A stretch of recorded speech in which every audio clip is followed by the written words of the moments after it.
Hello everyone, welcome to WD18, the Watford fan channel, back for another video. And today we're going to be talking about two Brazilians in Watford squad, goalkeeper Aurelio Gomes and Richarlison, someone who did play yesterday against Arsenal at the Emirates in the 3-0 defeat.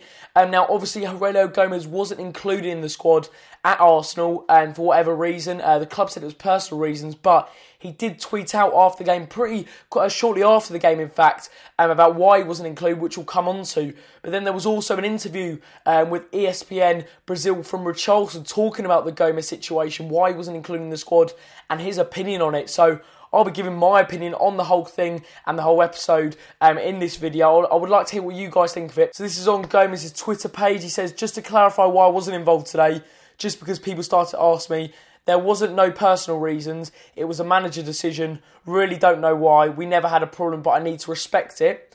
So, kind of fighting talk from Gomes. The club did come out and say he wasn't included due to personal reasons. He's clarified that and said it had nothing to do with his personal reasons at all. It was just a Gracia's decision why he left him out of the squad. It was Bachmann who was our substitute goalie.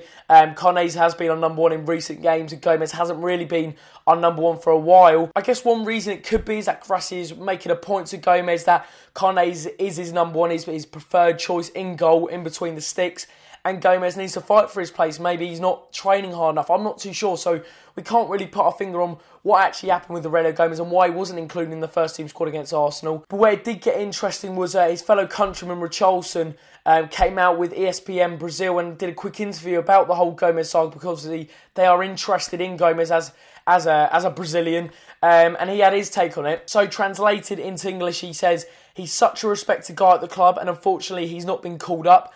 I respect the staff decision, but I think it would suit to give Gomes some respect because he's a guy who was an idol of Watford fans. Now, he's making his point clear that he should have been included in the squad. Personally, I don't really think it's Richarlison's place to make a comment on it. I know he's been asked a question by the Brazilian journalist, but he doesn't really need to give that answer and give his opinion on it. He could just say it's the coach's decision, I respect it. He doesn't need to put in his honest opinion saying that he think the coaches and the staff should give him some respect. Previous coaches have given him respect, and it's not. I don't think that's the case. He is right that Aurelio Gomes is an idol of the Watford fans, but like I said, I don't think it is his place to kind of question the management and the coach, and I think it all stems from his kind of lack of relationship with Javi Gracia, that real bond he had with Marco Silva.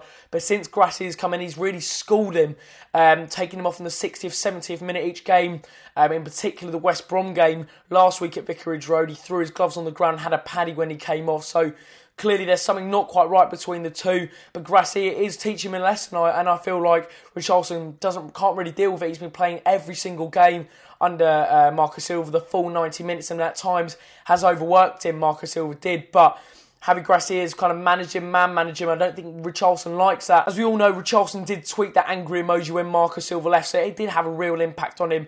And as a 20-year-old coming in your first season in England, in the Premier League, it's going to be tough to adapt to a different manager when you've been so good under the first one. And he was really good. I'm not going to deny Richarlison that he was very good under Marco Silva, but since Harry Gracia has come in, I feel like he hasn't really bonded with him, and I think this is almost a little dig at the management and the coach is saying, I think they need to respect Gomes. But to conclude, I think Gomes shouldn't have really tweeted so soon after the game, after the Arsenal game, about his feelings towards it. He should have given it a little bit of time because it was a pretty irrelevant tweet straight after kick-off. It didn't really have an effect on the result. So personally, I would have maybe in the evening where everyone's calmed down, just clarify why he wasn't in the squad. I don't think immediately after.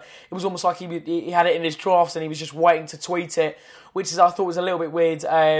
And kind of publicly said that he doesn't think there's an issue between him and Gracia. So something's probably underneath the surface that we don't know about. And Richarlison, he seems like he's having a little bit of a dig at the coaches and Javi Gracia at Watford. That wraps up this video. Let me know your thoughts down in the comment section below. Don't forget to leave a like and subscribe, and we'll see you in the next one.